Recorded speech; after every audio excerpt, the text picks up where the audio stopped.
દ્વારકાધીશ, જય માતાજી બધા મિત્રોને, કેમ છો મજામાં? તો આજે આપણે બનાવીશું રીંગણાનું અને બટેટાનું શાક. તો આજે રીંગણા અને બટેટાનું શાક આપણે બનાવવાનું છે કંઈક અલગ જ રીતે. તો આપણે લઈ લીધા છે સરસ મજાના રીંગણા, બટેટા લીધા છે, એક આપણે લીમડાની ડાળખી લીધી છે અને ટમેટું, અને આપણે ધાણા ભાજી મોરીને પણ રાખી દીધી છે. તો આપણે પહેલાં તો બટેટાનું કટિંગ કરી લેવાનું છે. બટેટા મોરી લઈએ. પહેલાં આપણે રીંગણા નથી મોરવાના, રીંગણા આપણે પછી મોરશું. તો ચાલો આપણે પહેલાં બટેટા મોરી લઈએ.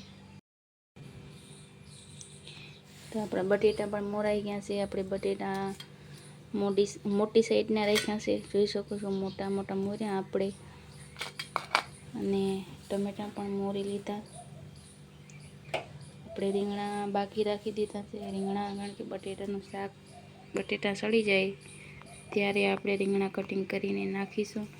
તો આપણે તેલ પણ ગરમ થવા મૂકી દીધું હતું. તો તેલ ગરમ થઈ ગયું છે. તો ચાલો આપણે મસાલા કરી લઈએ. તો એમાં નાખી દીધા છે આપણે 2 લવિંગ અને 2 બાદિયા નાખી દીધા છે. તો આપણે થોડુંક નાખીશું રાઈ,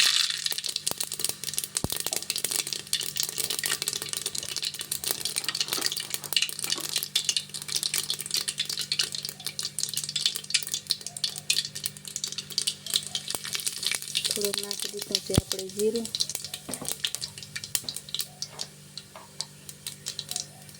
અને 1 ચમચી જેટલી આપણે હિંગ લઈ લીધી છે.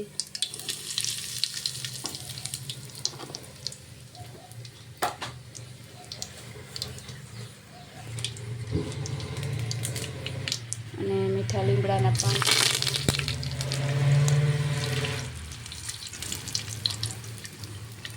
અને હવે નાખી દેવાના છે આપણે બટેટા.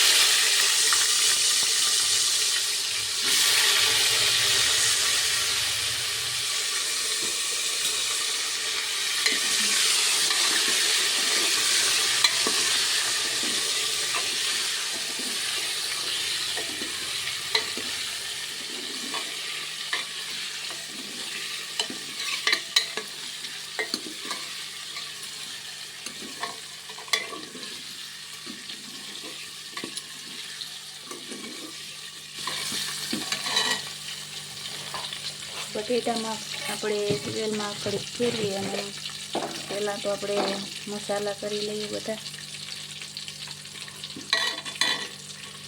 તો નાખી દીધું છે આપણે મીઠું,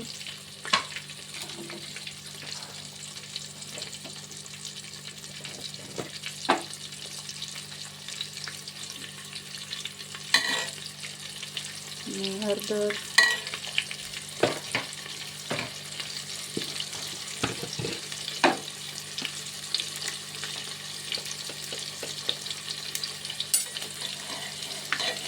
આથી આપણે લસણવાળી ચટણી,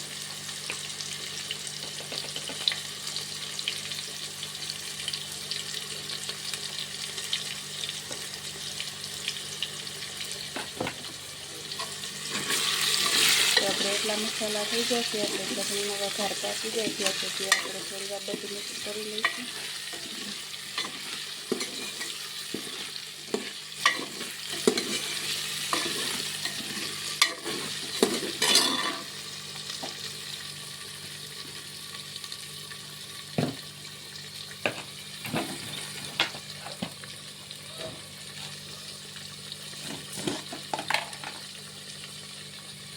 હવે નાખી દઈશું 2 ચમચી ધાણા જીરું મસાલો,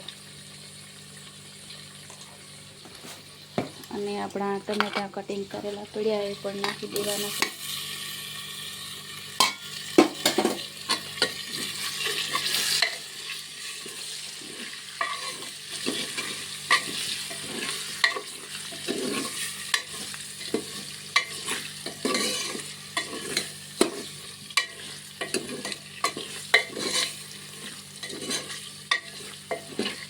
તો આપણે 5 મિનિટ બટેટાને ચડવા દઈએ. પછી આપણે રીંગણા મોરી અને નાખીશું, એટલે સરસ રીતે આપણું શાક તૈયાર થઈ જાય. તો આપણે બટેટા વઘાર્યા હતા, એમાં 5 મિનિટ થઈ ગઈ છે. તો હવે આપણે એમાં નાખીશું રીંગણા. તો આપણે આ રીંગણા કટિંગ કરી લીધા છે. આ રીંગણા આપણે પહેલાં એ માટે નહોતા નાખ્યા કે રીંગણા સડી જાય એટલે હાવ રીંગણા ભૂકો થઈ જાય. આવી રીતે આપણે રીંગણા નાખીએ તો રીંગણાનો ભૂકો ન થઈ હાવ.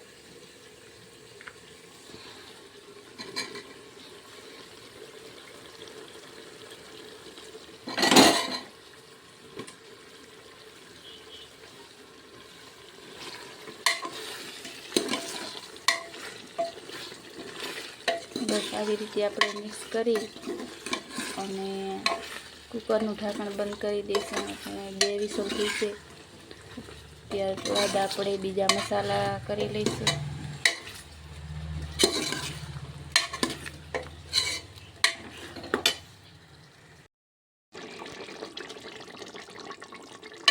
તો આપણું શાક બનીને તૈયાર થઈ ગયું છે. રીંગણા અને બટેટાનું તો જોઈ શકો છો કેટલું સરસ શાક બની ગયું છે. રીંગણા પણ ભૂકો નથી થયા, આખે આખા આપણા જેવા આપણે મોર્યા હતા એવા જ રીંગણા રહી ગયા. તો હવે આપણે એમાં બીજા મસાલા કરી લઈએ. તો પહેલાં તો આપણે લીલા ધાણા નાખી દેવાના છે અને થોડોક નાખશું આપણે ગરમ મસાલો.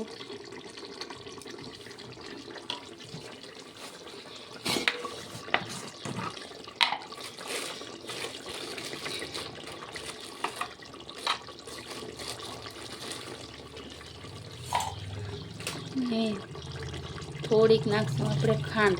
ખાંડ આપણે ઝાઝી નથી નાખવાની, થોડીક જ નાખવાની છે.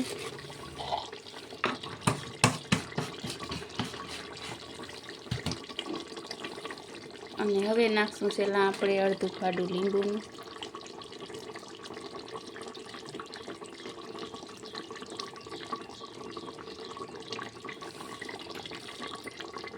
તો આપણે લીંબુમાંથી એક બી પડી ગયું, બીને કાઢી લઈએ.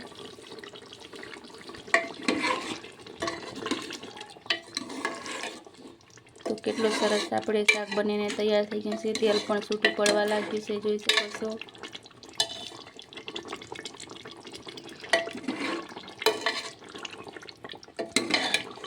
તો આવી રીતે આપણે રીંગણાનું શાક બનાવીશું તો સરસ બનશે અને બહુ સ્વાદમાં પણ સરસ લાગે છે. તો રેસીપી કેવી લાગી કોમેન્ટ જરૂર કરજો અને ફરી મળીશું આપણે નવા બ્લોગ સાથે. ત્યાં સુધી બધા મિત્રોને જય દ્વારકાધીશ, જય માતાજી.